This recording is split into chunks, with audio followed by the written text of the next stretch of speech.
I think I came with a huge advantage that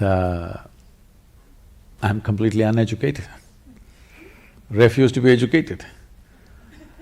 Why I'm saying this is, it is not easy to remain uneducated. Because from the moment you're born, the moment somebody sees a child, all the adults want to pounce upon the child, wanting to teach something that's not worked in their life. Parents, teachers, every kind of people. The moment they see a child, they want to teach the child something. It's very clear. When you look at the child, the exuberance and the joy that the child has and the adults are the way they are, obviously it's not worked for them, whatever they know. But they want to teach it to the child. So I refused this one influence on me. I just remained as I was, uninfluenced by parents, teachers, society, religion around me, politics around me. I kept myself away from that. If you keep yourself away from identifying yourself with just about anything around you, anything, including your genetics, your society, religion, politics, economics, whatever is happening around you, if you're not identified with anything, it is natural for human intelligence to find its way. Nobody has to teach anybody anything. If you just make sure children don't get identified with you, hello? That you don't want that, you want them identified with you. Because it's your legacy, it's not a new life, it's your legacy. You want to live after you're dead. You want them to be just like you in so many different ways. If you don't have this problem, if you leave them alone, just nurture them so that they're not influenced by anything, you will see the world will be full of mystics. I'm not persuaded. First of all, okay, there are three things that you said that I'm not completely persuaded of. One is that you never learned anything. When you say you're uneducated, you spoke a language, you knew your neighborhood that you lived in, you learned how to eat and what foods to make, you learned lots of things from the people around you. There's no way you could have survived had you not learned. That's one. Wait, I'm not done. Number two, I want you to know that when I had a child, I didn't want to teach her the ways that I was that didn't work for me. I rather wanted to teach her the joy that I found in the world and the beauty. And I teach her poetry and I teach her wonder. And I think a lot of what I teach her expands her. I'm sure I've taught her some things that she would say, gee, I wish you hadn't taught me that. But I really do believe that most parents want to teach their children not the things that didn't work for them, but rather the things that they found in the world that are extraordinary and wonderful. No, I did not mean didn't work in that sense. See, the only thing about the adults or the parents is, the only qualification you have is you landed here a few years earlier, yes. All right? Nothing else. Hello? Yes. Isn't that so? Yes. You just came here a little early. So what do you know? You know a few survival tricks that the child does not know. If you want to teach them business, you want to teach them how to survive in the world, fine, you know better than them, of course. But as life, the reason why everybody loves a child is because child is a better life than the adult, in every way. Just as life, maybe he doesn't have your intellect, maybe he's not accumulated the nonsense that you've accumulated, maybe he does not know how to survive in the world, but as a life, he is far more exuberant and alive than you are. That is why it doesn't matter whose child, when you see a child, you light up, because it's life. Even the grave-faced people get ignited, all right? You know? So, when I say teaching children something that did not work in their life, it is not that your survival tricks did not work, obviously they worked for you, that's what you want to teach, because you're concerned about the child's survival, all right? You're concerned, what will happen to him, this is the only thing. See, when people have children, they only have moments of joy, rest of the time it's only anxiety, what will happen, what will happen, what will happen. Yes, because it's all about survival. So if you even… I'm trying to look at this comprehensively, even if you just examine the prayers on the planet, this says everything about the adults. 95% of the prayers on the planet are just about, dear God, give me this, give me that, save me, protect me. Does it sound like survival or divine expansion? Maybe only 5% is there. 95% is only save me, protect me, give me this, give me that, isn't it? This is all survival process, outsourced.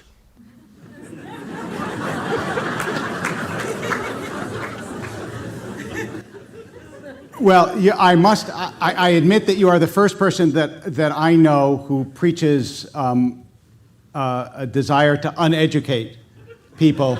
And I understand what you're saying, that there is a pure life to a baby, but I don't believe that pure lifedness can exist in an adult the same way it does in a child. I said the same way that it does in a child. No, look, you're a man, in all seriousness, you're a man who has political savvy, you've written books, you travel and speak. There is a certain sophistication to your lack of sophistication that I think is quite right. Seems to me pretty clear. I'm not suggesting, oh, you're just like everybody else. But I also think that maybe you are overplaying the extent to which civilization is a bad idea. No. I think it's usually a pretty good idea, often. No. Civilization is organization of basic human intent, just an organized structure. But organization can also get suffocating for the growth… No question. of an individual life. Yes. When you are 5 years of age, let's say, when all of you were 5 years of age, how joyful, exuberant and alive you were, and how you are today, though for all of you I can see life has worked out very well, better than you would have imagined for many of you. In spite of that, compared to how you were 5 years of age and today how you are, has it gone down or not? See, I want you to understand, with age, only physical agility can go down, aliveness need not go down. Hello? So are you trying to die in installments? That's all I'm asking you. It seemed foolish to do it all at once, so I thought I would do it gradually over time. But what I would say is, also, I'm not sure that I would privilege aliveness over everything else, because I might be less alive than I was when I was 5 years old.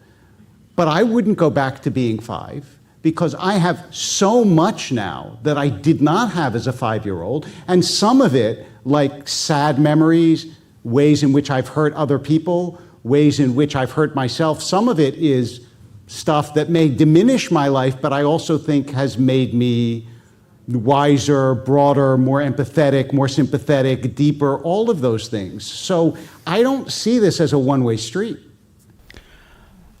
See, essentially, you are trying to,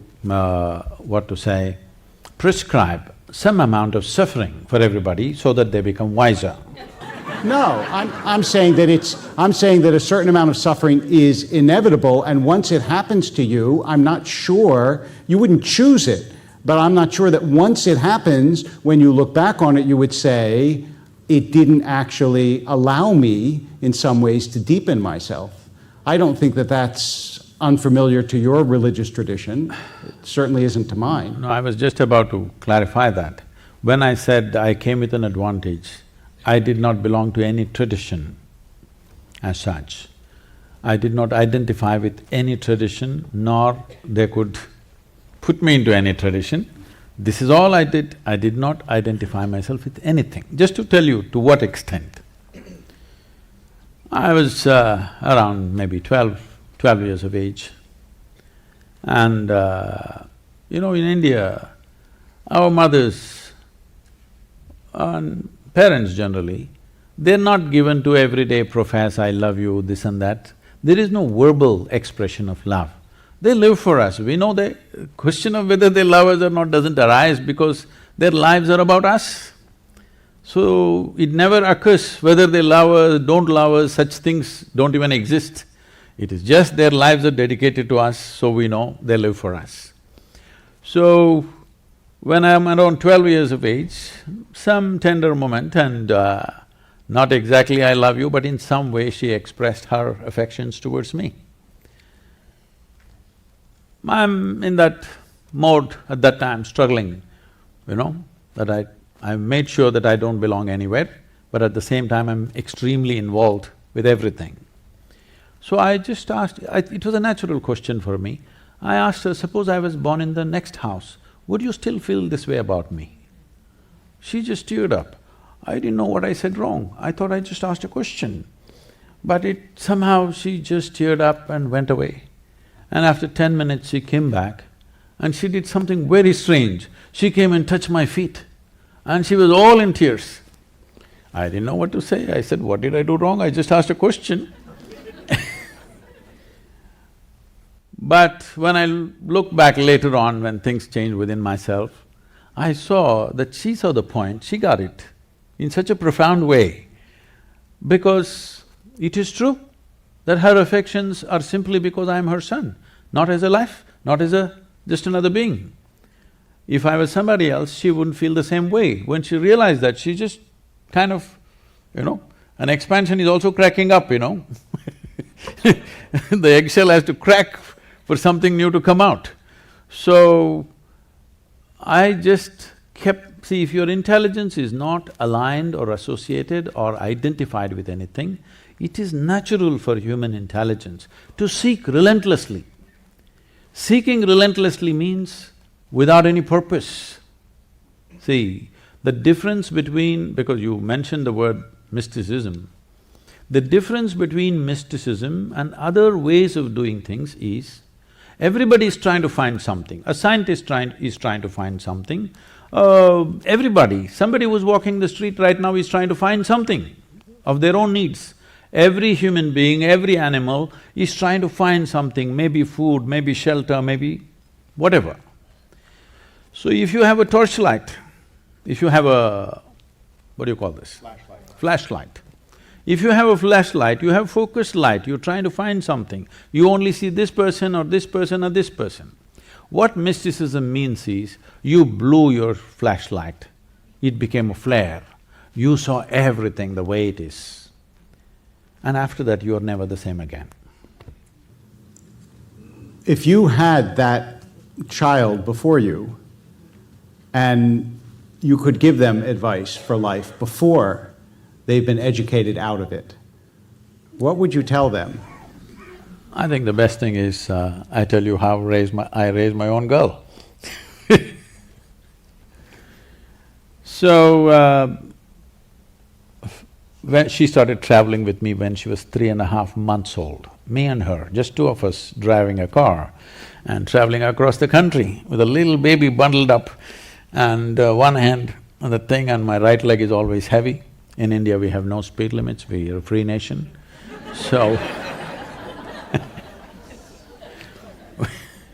this freedom is extended, people drive on both sides of the street and whichever way, they're testing my mystical powers. Some of them are busy testing their horoscopes. Somebody has told them you live to be 80, the guy is testing it out today on the street, whether it works or not. All these things. So, I'm constantly in new homes and, with various families, wherever I go, I'm crisscrossing India at that time, driving an average of 125 to 150,000 kilometers per year. This is the time I'm building Isha Foundation across the country. So, this girl grew up like this, largely in the car, in many homes. So then I saw adults were so interested in teaching her something. If they see the child, A, B, C, 1, 2, 3, Mary had a little lamb, they will start. I said, nobody will teach her anything. No ABC, no 1, 2, 3, no Mary had a little lamb. Then they said, this girl won't even know how many fingers she has. I said, I don't care whether she knows how many fingers she has or not, as long as she knows how to use them. She thinks this is a million, what's my problem? She knows how to use them.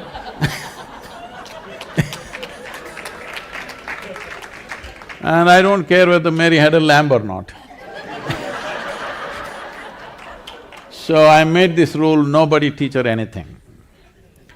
So, this girl, see, this is the beautiful thing about children, when you don't teach them anything, they're just wanting to drink life.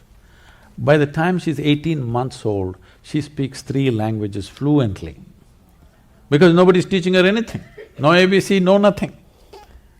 And by the time she's 4.5 years of age, I've actually checked this, she remembers over 800 names of people, adults, and she thinks they're all her friends. She just sits down and making phone calls after phone calls to all of them and having long conversations with them.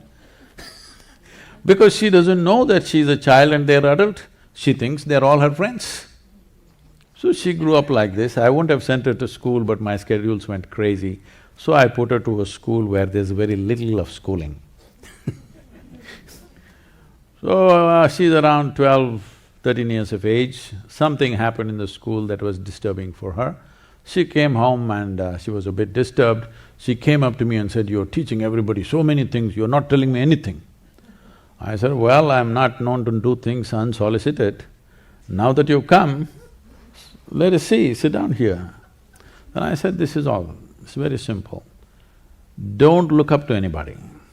She looked at me like this, saying, "What about you?" kind of thing.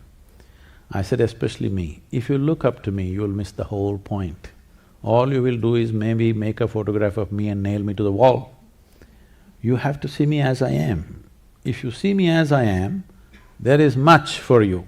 If you look up to me, you'll miss the whole point. And don't look down on anybody. Don't look up to anybody, don't look down on anybody, this is all.